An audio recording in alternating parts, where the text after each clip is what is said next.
Assalamualaikum warahmatullahi wabarakatuh. Waalaikumsalam. Selamat sore Podjokers, pada sore hari ini kembali lagi di podcast Kim Pojok Kata pada hari ini. Saya Munira Ulia, host pada hari ini yang akan memandu podcast. Kemudian kita juga kedatangan nih narasumber dari Kesbangpol, yaitu Pak Mujani. Apa kabar Pak? Alhamdulillah baik. Terima kasih ya Pak telah datang ke podcast kami di Kim Pojok Kata, telah menyempatkan diri di sela-sela kesibukannya gitu. Ya. Gini Pak, Kesbangpol itu kan kesatuan bangsa dan politik ya. Ya. Mungkin masih banyak orang yang belum mengetahui lebih dalam lah apa itu Kesbangpol. Boleh Bapak jabarkan gambaran umum tentang Kesbangpol itu seperti apa Pak? Ya, terima kasih atas kesempatan yang telah diberikan kepada saya. Alhamdulillah, waskurillah, bismillahirrahmanirrahim. Assalamualaikum warahmatullahi wabarakatuh. Waalaikumsalam warahmatullahi wabarakatuh. Pertama-tama saya perkenalkan, saya Muzani, Kepala Kantor Kesbangpol Kabupaten Sambas, yang pada saat ini ingin menyampaikan beberapa gambaran umum tentang kantor Kesbangpol Linmas Kabupaten Sambas. Baiklah, menurut Peraturan Bupati Sambas nomor 9 tahun 2018 tentang perubahan atas Peraturan Bupati Sambas nomor 57 tahun 2008 tentang struktur organisasi, tugas pokok, fungsi, dan tata kerja Kantor Kesatuan Bangsa, Politik, dan Perlindungan Masyarakat Kabupaten Sambas dalam melaksanakan tugas sebagaimana dimaksud Pasal 2 Peraturan Bupati ini, Kantor Kesatuan Bangsa, Politik, dan Perlindungan Masyarakat Kabupaten Sambas mempunyai fungsi penyusunan program dan pengendalian di bidang kesatuan bangsa dan politik, perumusan kebijakan teknis, fasilitasi, koordinasi, serta pembinaan teknis sesuai dengan kewenangan daerah di bidang bina ideologi dan wawasan kebangsaan dan kesatuan bangsa, dan bidang politik dalam negeri, penyelenggaraan urusan pemerintahan, dan pelayanan umum bidang kesatuan bangsa dan politik, pembinaan dan pelaksanaan tugas di bidang kesatuan bangsa dan politik, serta pelaksanaan tugas lain yang diberikan oleh Bupati sesuai dengan tugas dan fungsinya. Kemudian Kantor Kesatuan Bangsa, Politik, dan Perlindungan Masyarakat Kabupaten Sambas mempunyai tugas melaksanakan urusan desentralisasi dan tugas pembantuan di bidang kesatuan bangsa dan politik sesuai lingkup tugasnya. Kantor Kesatuan Bangsa, Politik, dan Perlindungan Masyarakat ke Kabupaten Sambas mempunyai tugas: 1. Penyusunan program dan pengendalian di bidang kesatuan bangsa dan politik. 2. Perumusan kebijakan teknis, fasilitasi, koordinasi, serta pembinaan teknis sesuai dengan kewenangan daerah di bidang bina ideologi dan wawasan kebangsaan, wawasan dan ketahanan bangsa, serta bidang politik dalam negeri. Kemudian yang ketiga, penyelenggaraan urusan pemerintahan dan pelayanan umum di bidang kesatuan bangsa dan politik. 4. Pembinaan dan pelaksanaan tugas di bidang kesatuan bangsa dan politik. 5.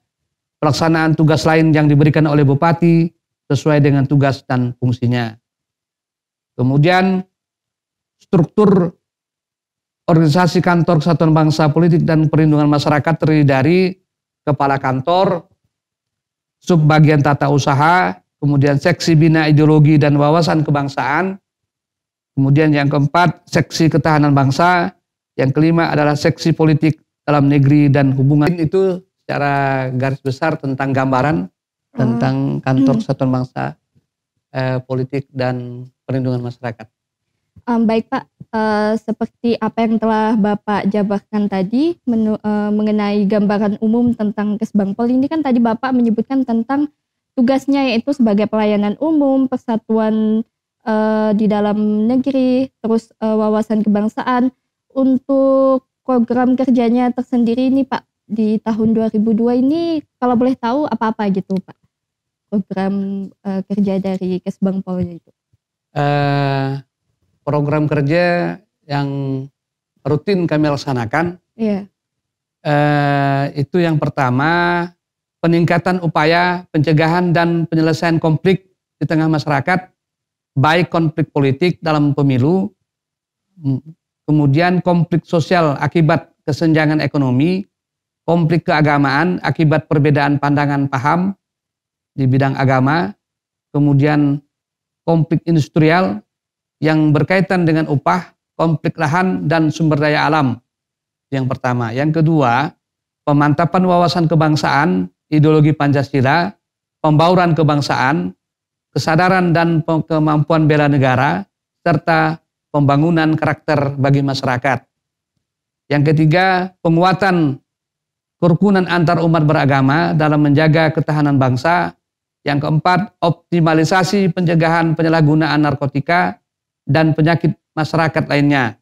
Yang kelima, optimalisasi pendidikan politik masyarakat untuk membangun etika dan moral politik serta kedewasaan perilaku berdemokrasi.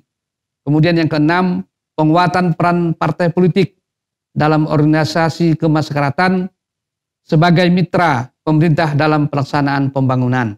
Nah, ini program kerja dari Kesbang Polinmas. Oke Pak. Tadi kan di sini ada banyak sekali lah Pak ya poin-poin dari program kerja Kesbangpol tersendiri. Dari sekian banyak ini apa sih Pak tantangan tersendiri gitu dalam pelaksanaan atau solusinya gitu untuk menangani masalah-masalah yang ada di masyarakat kita ini, khususnya Kabupaten Sambas ini?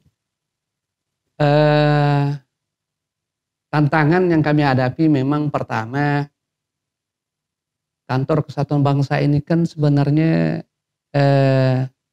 skala kantor. Dia eselon 3. Okay.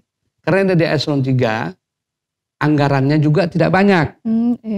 Nah, jadi kalau anggaran tidak banyak karena kinerja pegawai ini, kinerja OPD ini ditentukan oleh banyaknya anggaran. Ketika itu anggarannya sudah sedikit, jadi tidak maksimal untuk melakukan penguatan ke sasaran yang ingin kita capai. Okay. Nah, begitu. Oh iya ya Pak. Seperti itulah ya Pak ya. Kalau mau menangani suatu masalah atau membuat kegiatan tuh harus berdasarkan seberapa banyak anggaran yang ada lah gitu ya. Kalau berarti anggarannya sedikit, otomatis kegiatan atau acara yang dilakukan tuh pasti kurang maksimal gitu kan. Dari sekian banyak masalah ini Pak yang dihadapi di masyarakat itu seperti narkoba gitu kan, seperti konflik masyarakat. Untuk penanganan organisasi nih Pak, di organisasi masyarakat atau LSM-nya itu seperti apa Pak? Kalau kami melihat fenomena ormas yang ada di Kabupaten Sambas ini kan, ormas yang ada di Kabupaten Sambas ini kan sekitar 270-an jumlahnya. Jadi ketika kami ingin melakukan pembinaan itu saat ini tahun 2022 ini anggarannya cuma 35 juta. Oh, 35 juta. Nah, 35 juta. Ya ala kadarnya lah kami rangkul, kami temukan pertemuan, tapi belum kami laksanakan ini. Di dalam waktu akan datang kami akan melakukan pertemuan, kami akan membahas isu-isu apa yang akan kami rencanakan, dan mungkin kami akan melakukan pembinaan terhadap ormas-ormas yang ada walaupun dananya sedikit. Itu tetap akan kami laksanakan. Seperti itu ya Pak. Seperti yang kita tahu nih Pak, di Kabupaten Sambas ini kan beberapa kali kita menemukan kasus narkoba kan. Ini kan salah satu kasus yang lagi agak tinggi juga di Sambas karena beberapa kali ditemukan edaran narkoba. Untuk program khusus P4GN nih Pak, gimana? Untuk memberantas penyalahgunaan, pencegahan gitu. Seperti apa gitu Pak? Terima kasih. Program pencegahan dan pemberantasan penyalahgunaan dan peredaran gelap narkotika dan prekursor narkotika P4GN di Kabupaten Sambas. Keaktifan dalam kegiatan P4GN adalah bukti keseriusan dan komitmen pemerintah daerah dalam upaya pemberantasan, penanganan, penyalahgunaan, dan peredaran gelap narkotika. Sejak tahun 2022, Kabupaten Sambas melalui Kantor Kesatuan Bangsa telah melaksanakan kegiatan P4GN sebagai berikut. Sebenarnya ini program ini sudah lama kita laksanakan, rutin kita lakukan. Dari 2018 ini sudah ada datanya, datanya sudah ada. Ini data kegiatan P4GN di Kabupaten Sambas. Jenis kegiatan pertama menerbitkan peraturan daerah nomor 10. Ini Perda nomor 10 tahun 2018 tentang fasilitasi penanggulangan penyalahgunaan narkotika, psikotropika, dan zat adiktif lainnya. Kemudian tahun 2019 kita melakukan sosialisasi pencegahan penyalahgunaan narkoba di Kabupaten Sambas yang sasarannya adalah pelajar dan mahasiswa sebanyak 300 orang. Ini dari 2019 ini. Nah, 2020 kita melaksanakan sosialisasi juga di Kabupaten Sambas. Sasarannya adalah pelajar, pesertanya adalah 500 orang. Semakin meningkat lah gitu ya. Meningkat. Kebetulan pada saat ini dananya kan kegiatan ini kan dirancang 2019. Kita belum kena COVID. Jadi dia anggarannya banyak. Kemudian 2021 sosialisasi pencegahan penyalahgunaan narkoba di Kecamatan Sambas, Tebas, Pemangkat, dan Sejangkung. Yang sasarannya adalah pertama di kecamatan itu pasien rehabilitasi narkoba, kemudian pelajar, perangkat desa, tokoh masyarakat, tokoh agama. Pesertanya berjumlah 700 orang. Meningkat lagi. Yang kemudian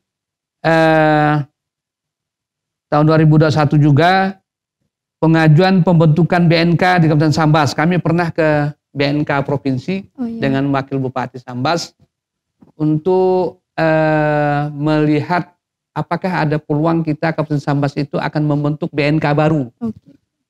Ini ternyata ada moratorium ya, bukan moratorium.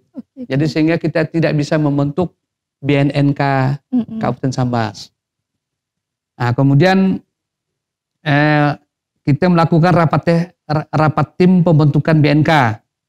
Yang keduanya mengajukan proposal audiensi pembentukan BNK di BNNP yang saya sampaikan tadi.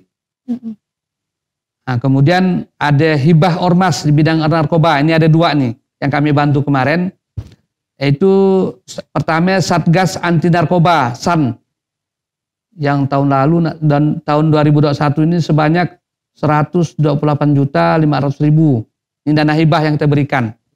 Ini LSM atau ormas yang bergerak di bidang narkoba ini kita bantuan hibah kepada LSM ini agar melakukan penguatan gerakan sosialisasi pencegahan anti narkoba di beberapa kecamatan.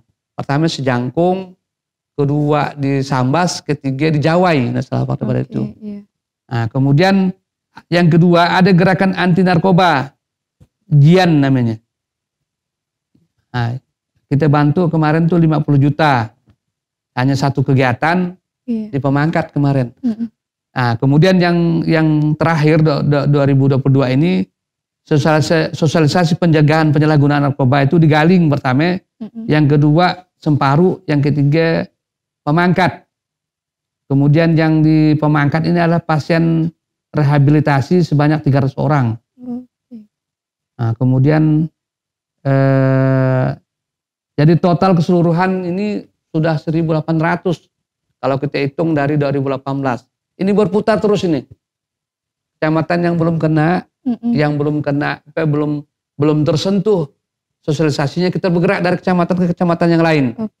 Sesuai dengan kita melihat perkembangan kecamatan mana yang trennya lagi naik.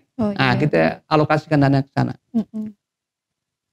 Mungkin itu yang dapat kami lakukan untuk dalam rangka mencegah. Tapi kami ingin melihat bahwa pencegahan di bidang P4GN ini, walaupun P4GN BNNK belum terbentuk di Kabupaten Sambas, Tapi program kegiatan dari BNNP maupun BNNK Singkawang itu selalu mendorong Kabupaten Sambas itu agar melakukan kegiatan-kegiatan sosialisasi ini. Oh iya. Jadi dari provinsi sering, sudah 5 kali saya lihat. Melakukan di Pemangkat sudah 2 kali, di Sambas ini sudah 3 kali.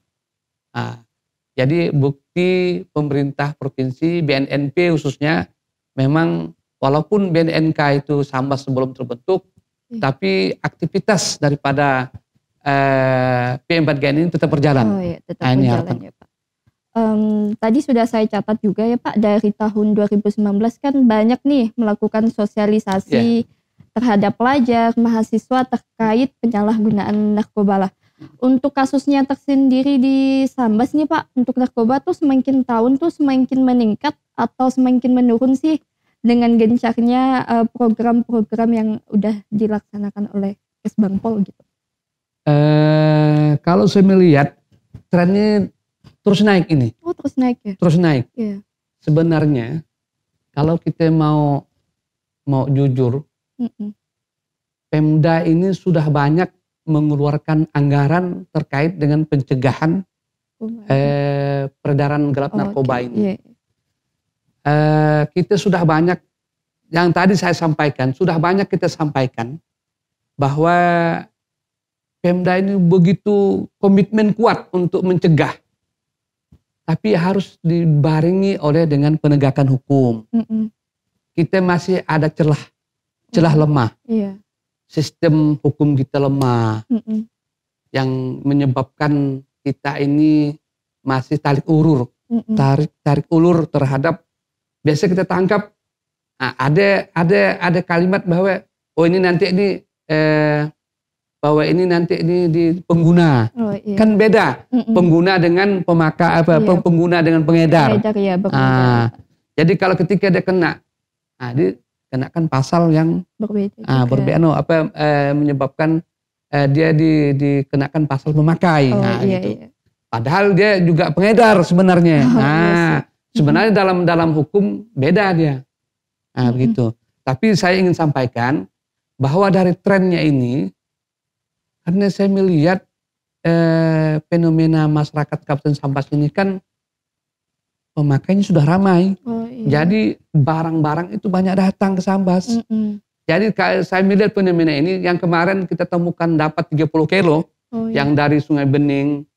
Yang Sungai Bening itu datang, barang itu tangkap di Singkawang. Kemudian ini kan pelakunya dari kita 3 orang. Kemudian yang dari luar, dari Beting itu 1 orang.